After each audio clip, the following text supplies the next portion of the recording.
my name. I can't run away from it. There it is. Can't run, can't hide. There it is. Just what a blessing it is to be able to share a word this morning. And most of you know that I retired this year. This is my last year teaching from education. I don't know that retirement is really what I'm doing right now. But one of the things that happens in education, one of the kind of the trends, there's things that go, and one of the things and things that has received a lot of attention lately is the practice of framing an essential question, and then tailoring your lesson, tailoring your unit so that people answer that question. Okay, and I'm really not a preacher. I'm really a teacher. I'm really kind of a storyteller. And so this morning we're going to do some teaching. We're going to tell some stories, and we're going to answer that essential question. The essential question today is, who is Jesus, and what does he do? Now, the most important thing we need to remember is that this question is phrased in the present tense. Yes, I'm an English teacher. It's phrased in the present tense. It's not who was Jesus and what did he do. It is true that many of the things that we're going to talk about are in the past and can be talked about in the past tense. But the fact of the matter is that Jesus is alive and he's still working today. How many of you know that really understanding who Jesus is a difficult thing in the world? It really is. People, they tend to put their own thoughts and their own ideas. Well, I think Jesus was this, and I think Jesus was that. So I'm going to start off this morning with a brief song. I did find out, Pastor Larry asked me to preach for 35 minutes, and I figured if I sang a song that took 5 minutes, then I'd only be preaching 30 minutes. So I'm going to start off with a song that just really goes to the heart of what we're going to be talking about today and what that essential question is. This song is almost 50 years old. I cannot believe that, because it seems like just yesterday that a man named Larry Norman burst onto the scene and played rock and roll music that touched my heart and talked about Jesus. All right. This song is called The Outlaw.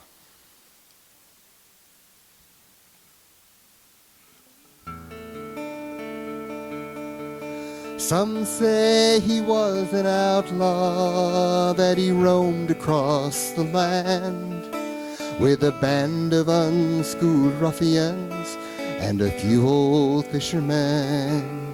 No one knew just where he came from or exactly what he'd done, but they said it must be something bad that kept him on the run. Some say he was a poet, that he'd stand upon the hill, that his voice could calm an angry crowd and make the waves stand still, that he spoke in many parables that few could understand.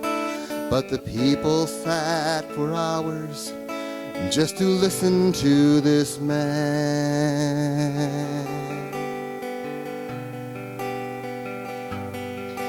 Some say he was a sorcerer, a man of mystery. He could walk upon the water, he could make a blind man see, that he conjured wine at weddings and did tricks with fish and bread. He talked of being born again, he raised people from the dead.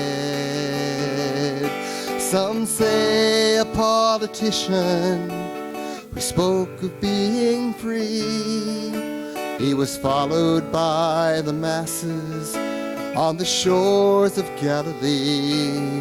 He spoke out against corruption, and he bowed to no decree.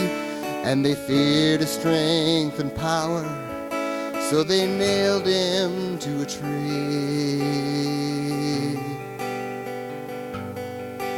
Some say he was the Son of God, a man above all men, that he came to be a servant to set us free from sin. And that's who I believe he is, 'cause that's whom I've received. And I think we should get ready, 'cause it's time for us to leave.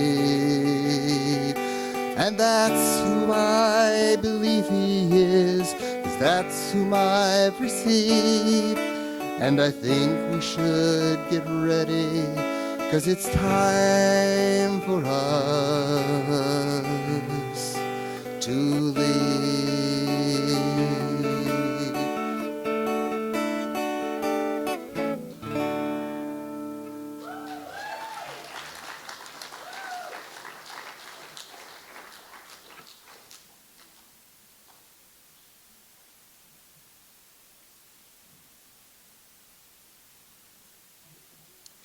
50 years old and somehow very timely, not?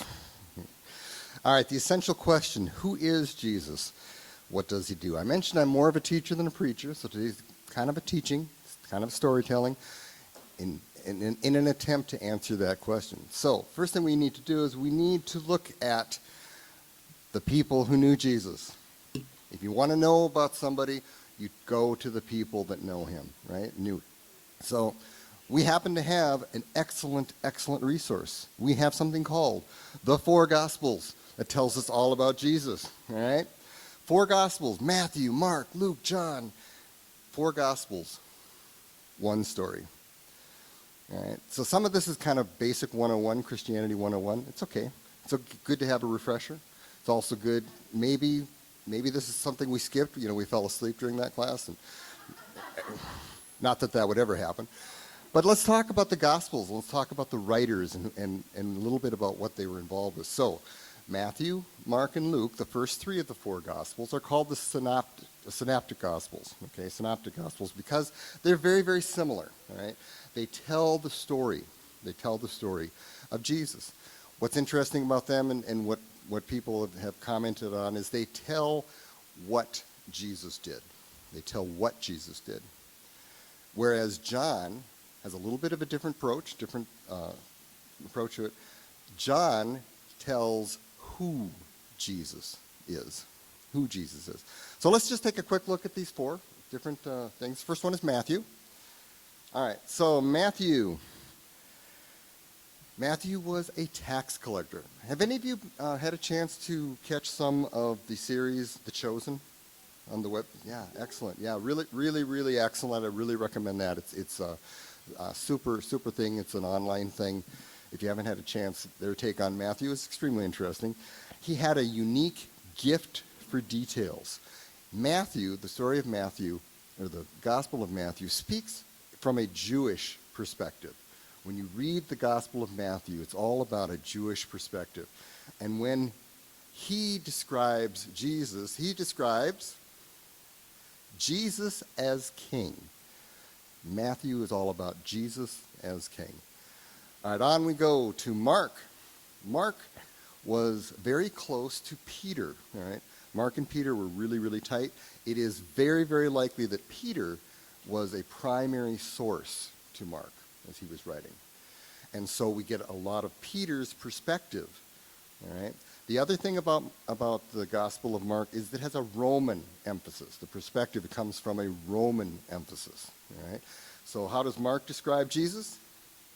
Jesus as servant. Jesus as servant. All right, let's go on to Luke. Luke was a physician. He was a trained observer. He also wrote the book of Acts. And if you read Luke and then Acts, you can kind of see they just kind of flow right in there. Kind of put John in the middle right there, tell us who we are. But Luke, if you're going to read them Luke and then Acts, okay? He places a very special emphasis on the personal lives of the players around Jesus. That was extremely important to him. We learn so much about the people that followed him, not just the disciples, but the followers, the people, his friends. his friends, the people that really, really were really tight with Jesus. So how does he describe Jesus? Jesus as Son of Man.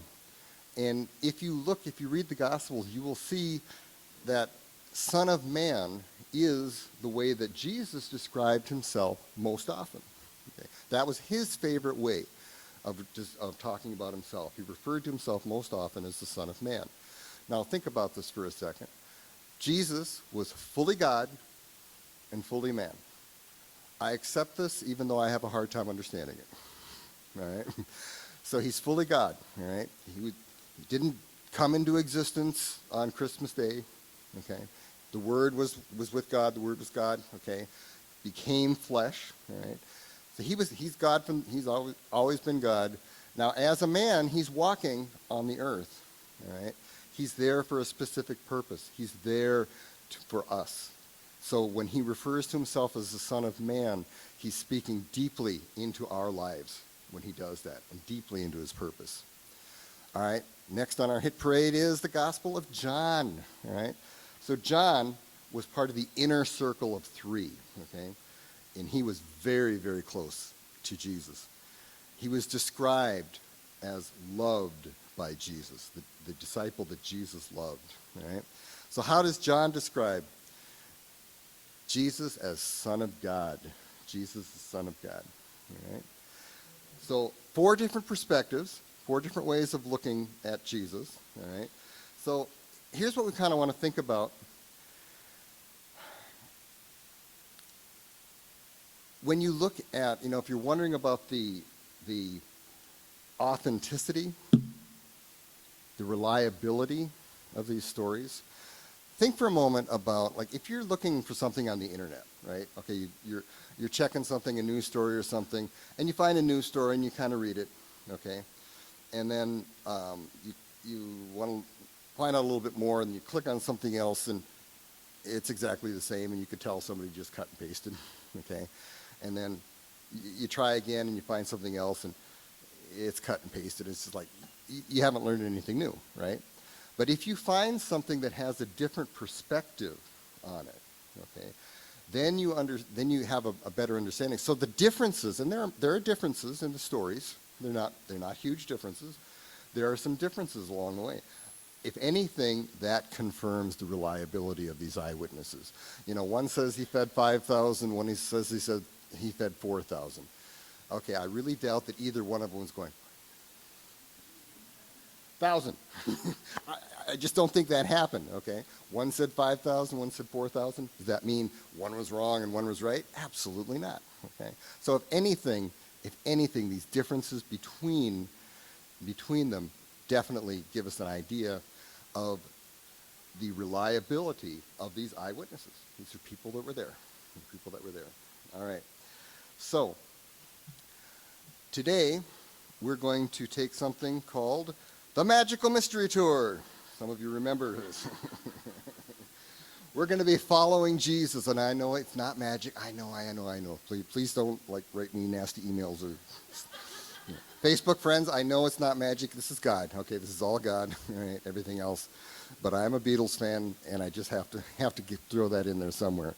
But we're going to follow Jesus on his magical mystery tour because he went through the Sea of Galilee and through the whole region, and he changed people's lives.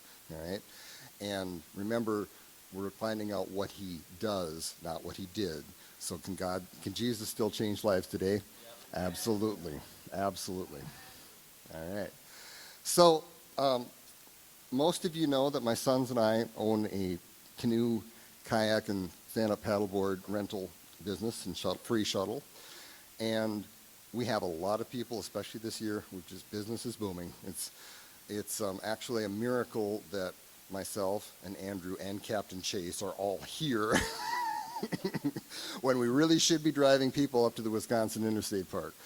But when people come, many people have never paddled before. They've never paddled a kayak, or they've never paddled with us. So we need to give them an orientation, all right? Jesus did the same thing, all right? He started his magical mystery tour, and he gave an orientation. Go to the next slide, please. All right, and this orientation is something that we know by a couple of names. Sermon on the Mount, Beatitudes, okay? Excellent message that Jesus gave. This was an orientation to let the people know what was happening and what they were dealing with, all right? For us, it's pretty simple. See the bridge, go under the bridge, turn right. Wear your life jacket, okay? Be smart, don't be an idiot, okay?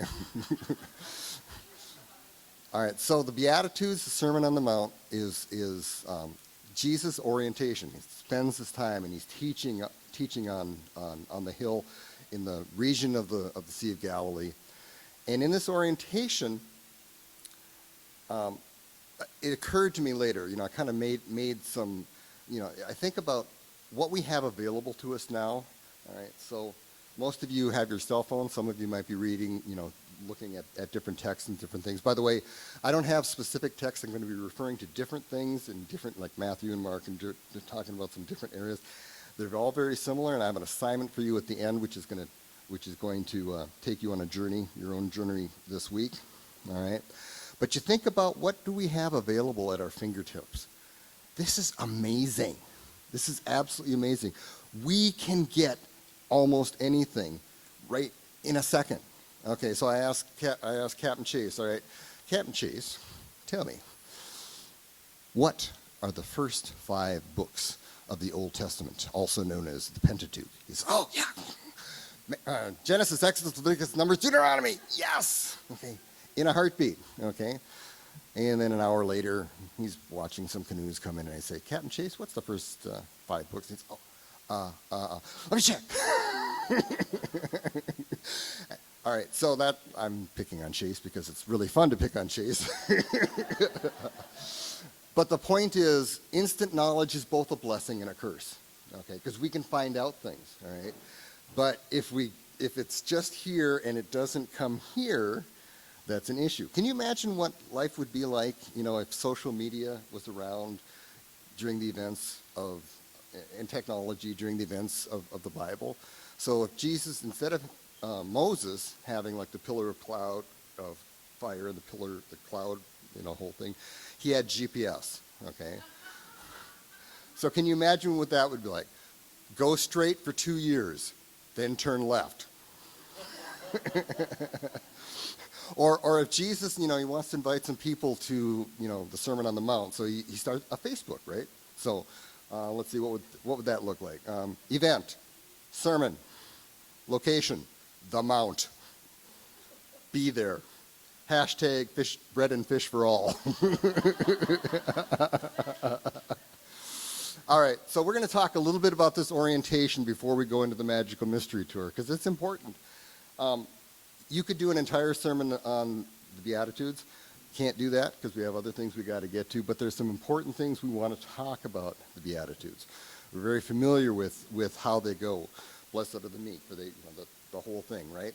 All right, here is a very, very common misinterpretation of the Beatitudes. This is what we look at, all right?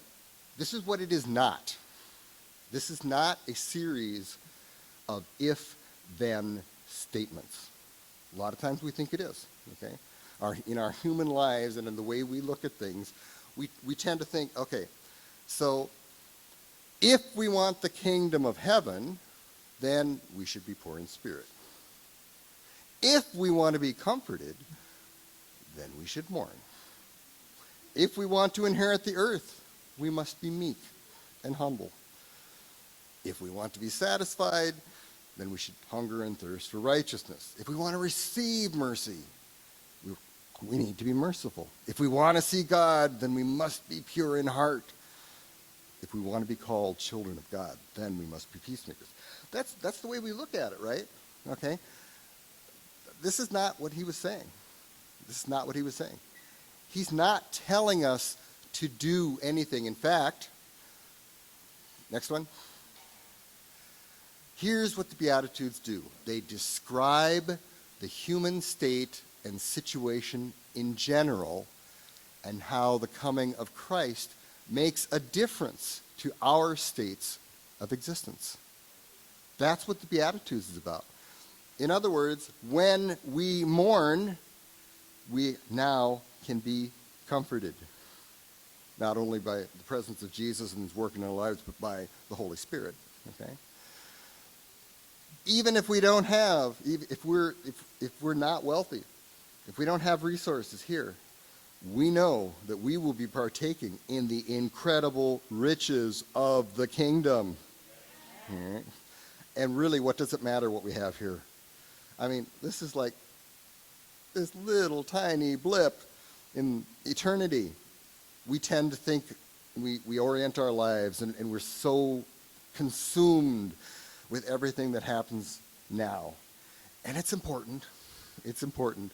But in the grand scheme of things, this is just this little tiny bit before we get to be with Jesus. All right. So, let me get already. All right.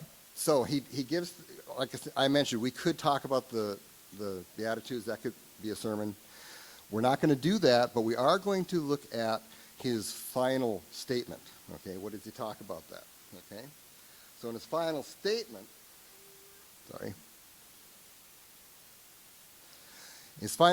he says, this is in Matthew 5:24, therefore anyone who hears these words of mine and puts them into practice is like a wise man who built his house on the rock.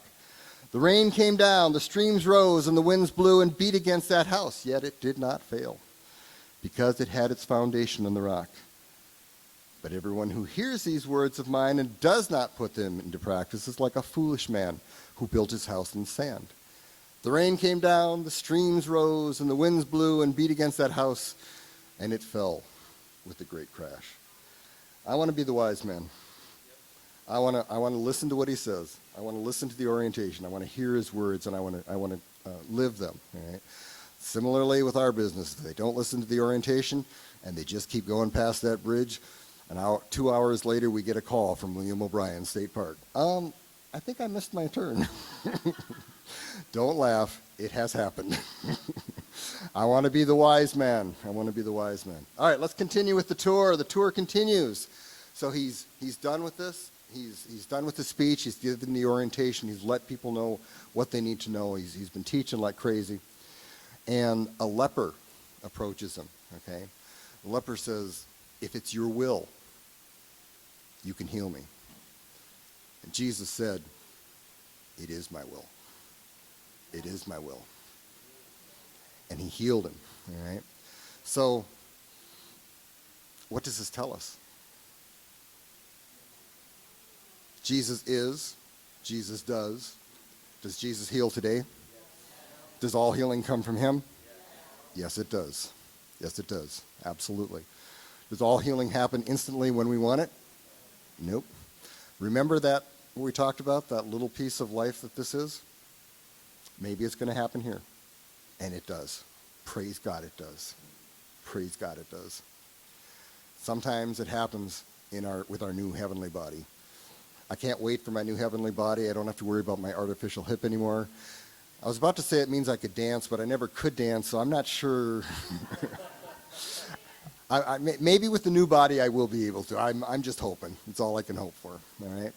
So, here comes the leper, and let's think about this for a second. You know, we live in incredible times. You know, we run out of words, we run out of adjectives, we run out of things to say about the stuff that's happening around us now.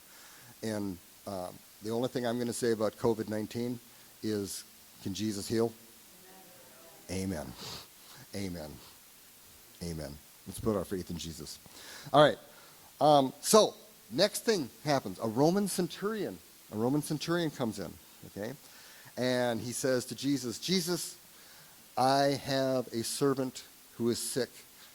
And Jesus, oh, you want me to come? I'll come to your house. I'll heal him. He says, nope, I am not worthy of having you in my house. Nope. But I am a man under authority. And I know that you have authority. And I know that if you say the word, my servant will be healed. And Jesus, now, I don't exactly know how he could be amazed because he's God and he knows this is happening. I don't really understand that. My head kind of explodes. But he was amazed. He looked around and said, do you see this man? I can't believe it. Through all of this realm, I haven't seen faith like this. He understands. This man goes it. Your servant is healed, and at that very moment, that servant was healed. Right? So, absolutely. And he also, he goes to Peter's house, going to hang out with Peter, and Peter's mother-in-law is sick. What does he do? He heals her. What does she do? He starts bringing her food, bringing him food, okay? So I'm not sure if he was just hungry. I love having Chase here. he usually gets my jokes a lot earlier than anyone else does. So what do we conclude? What can we conclude about Jesus and what he wants? He wants to heal us. He wants us to be healed, right? All right. The tour continues. All right. So now one of my favorite stories in the entire Bible. I love this story. It's just absolutely incredible. All right. It takes place on the Sea of Galilee. Now, I don't know about you. When I was growing up and I heard about the Sea of Galilee, I was envisioning something a lot bigger than what it is. All right. So I had just the blessing when I was in college. I was able to spend 3 weeks in Israel and got to ride a boat on the Sea of Galilee. I got to eat lunch on the shore of Galilee with St. Peter's fish, which is almost certainly what they were fishing for. It's very tasty, by the way. Very good. Very good. And so I got a view of the Sea of Galilee. The Sea of Galilee is a lake, okay? Also called Lake Knesset is the another name for it. It's about, if you're familiar with lakes in Minnesota, it's about the size of Lake Vermilion, about the same size as that. 1/3 the size of Mille Lacs Lake. Okay, it's a good lake. I mean, it's a big lake. All right, it's not a sea. I mean, it's not what we would call a sea. It's not an ocean, but it's very large, and the geography, the climatology, and everything there combine to make incredible, turbulent storms, violent storms that can come up without warning. Okay, it's not, it doesn't matter if you have the weather app or not, you're not going to know it's going to come, okay? Don't get me started on the weather app. Don't get me started, all right? So it's a combination of all the atmospheric conditions, seismology is involved too with things, and things can just happen. And we're not talking, a few choppy waves. We are talking storm, okay? And I love that worship song that says, sometimes he calms the storm, sometimes he calms his child. Right? Very, very accurate.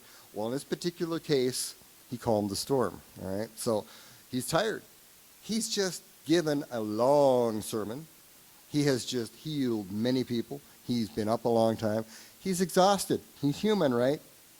He's a man. He's exhausted. So he says, all right, we're going to cross the Sea of Galilee. He goes down to the boat. One version says he was sleeping on a pillow, really a cushion probably, and he just falls asleep. He's sound asleep. And this violent storm comes up. Absolutely violent. I mean, people that remember his disciples were experienced sailors. They were on this all the time. So for them to be in a total panic means that this was something incredible, okay? And I mentioned that, in the 3 synoptic gospels especially, all of these stories are kind of told differently, or they appear in some of the slight differences. I love the way the King James Version, especially in the book of Mark, talks about this. Okay, so he's sleeping, they wake him up. And according to the King James Version of Mark, they say, Master, carest thou not that we perish?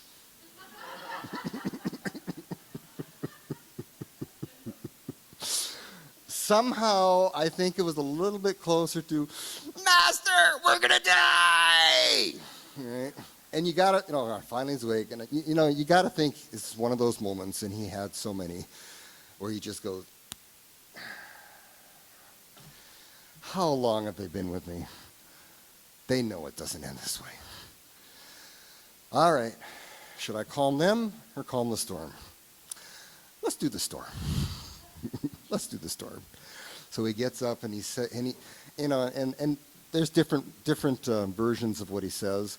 But if you look at the original language and that they were written, what he really said could be translated as, "Shh.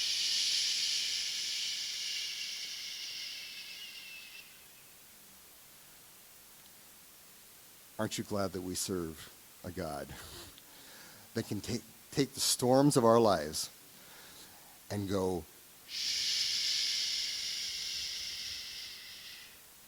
So what does the story tell us about? He cares about the storms of our lives.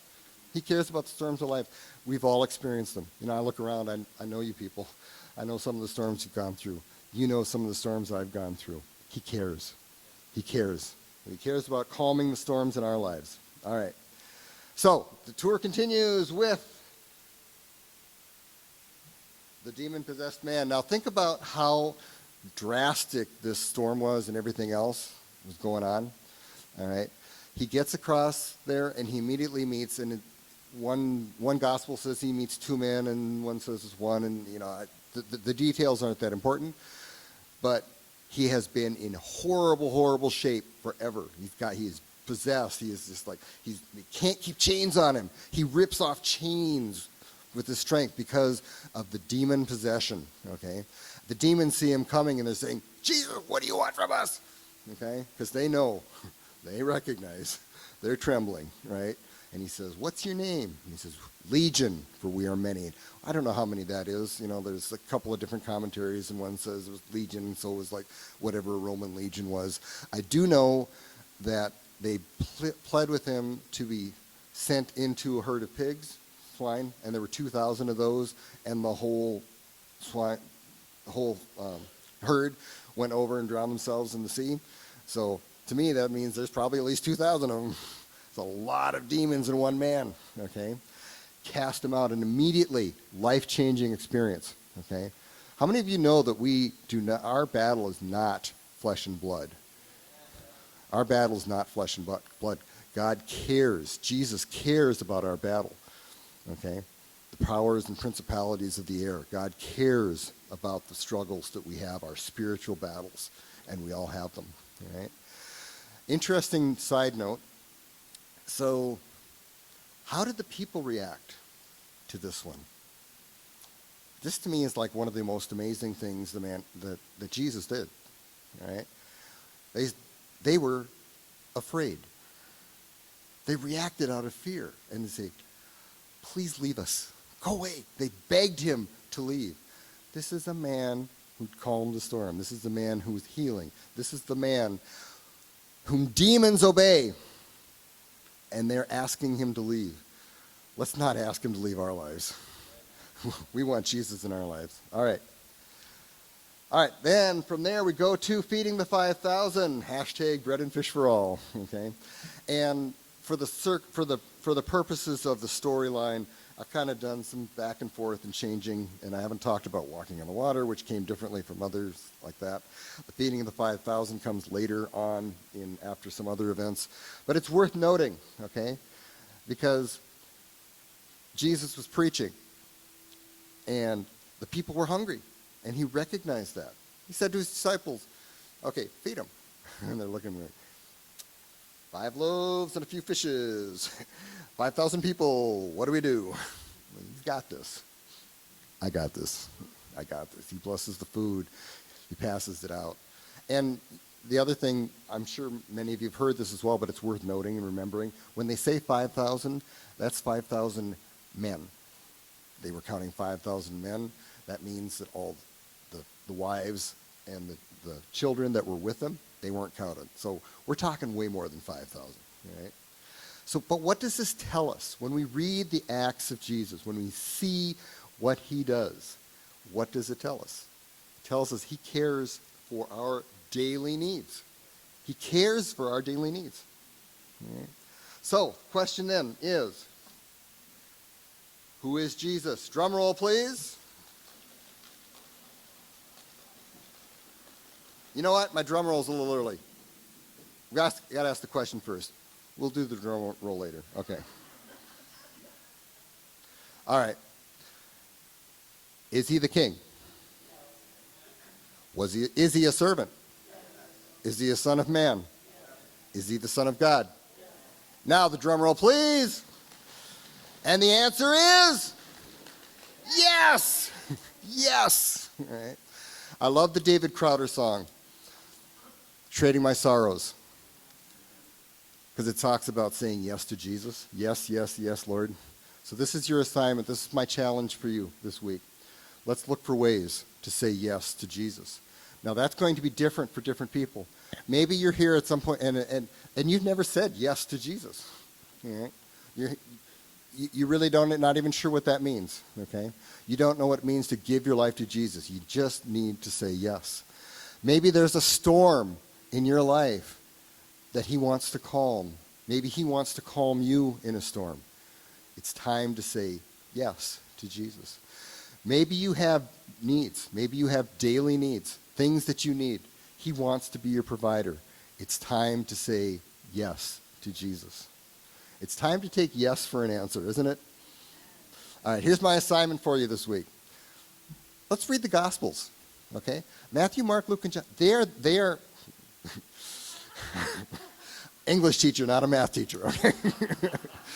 All right, they are easy reads, okay? They flow nicely. They're stories, okay? It's not like so-and-so begat, so, you know, it's not like the really dry stuff.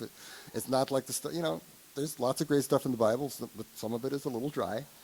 The Gospels are not. These are great stories. These are great stories. There's 5 days. Do you think we could maybe read 4 short, little, tiny books in 5 days? Yeah, I think we could. I think we could. And along the way, let's compare. All right, let's compare. Okay, It says this here. Says that there. Wow, interesting. And more importantly, when Jesus says this, there's a lot of great parables. What is he saying to me? When Jesus does this, what is he saying to me? And let's say yes to Jesus. We're going to ask the worship team to come. Thank you so much. I'm going to ask the worship team. What a great job the worship team does. Absolutely. I just want to say that, you know, I'm amazed as a musician myself, and when I see just great musicians, I'm in awe of them. And, you know, I'm looking at John up there, and he's playing the bass, and he's also singing. Okay, so he's playing one thing and singing a different. There is no universe in the world where I can do that. I can't do that. And you listen to how excellent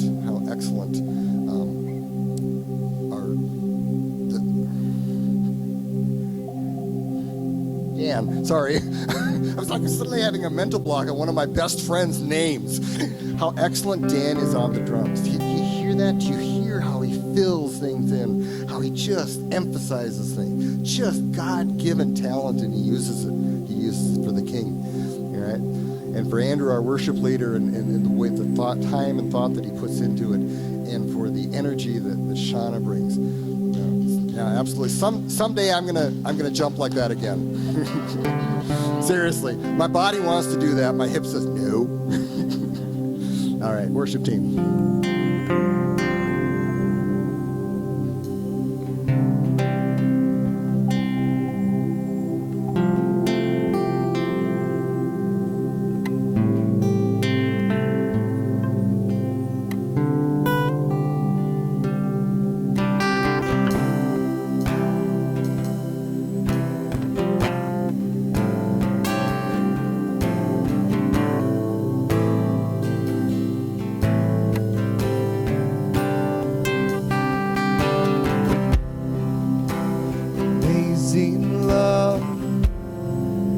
That welcomes me,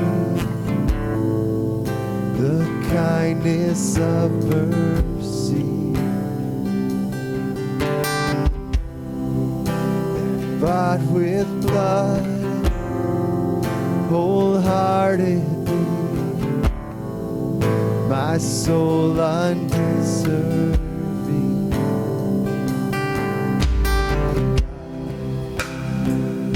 You're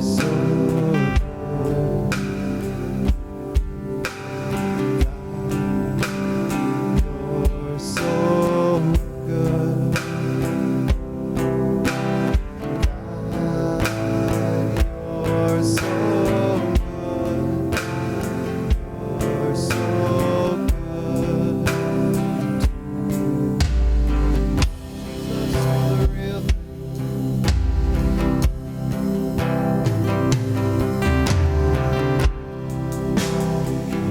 the cross, age to age, and hour by hour, dead are raised,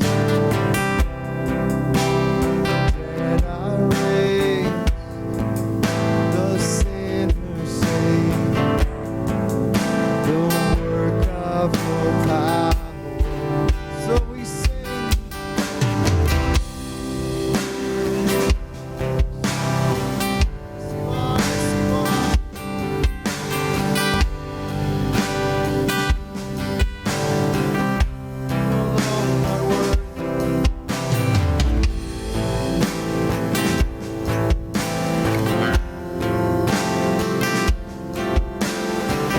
We thank you for all you've done in our lives.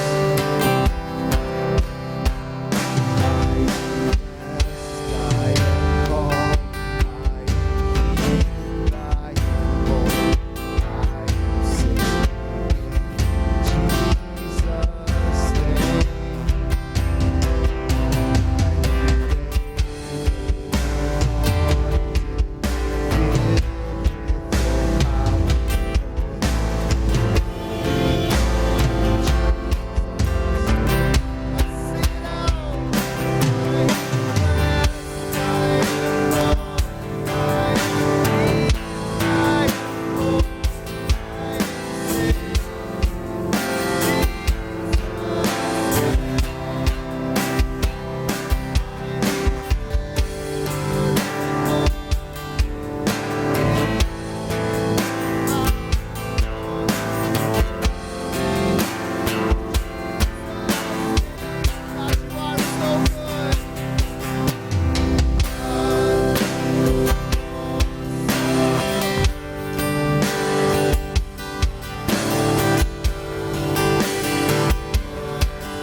Should this life bring suffering,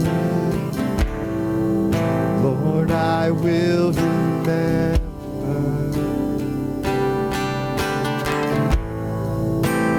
Calvary has bought for me, both now and forever. So we sing it out.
God, you are so good. I saw a lot of really good donuts and coffee out there. Go find some snack. And what are you pointing at? Huh? Oh, there are communion tables. If you would like to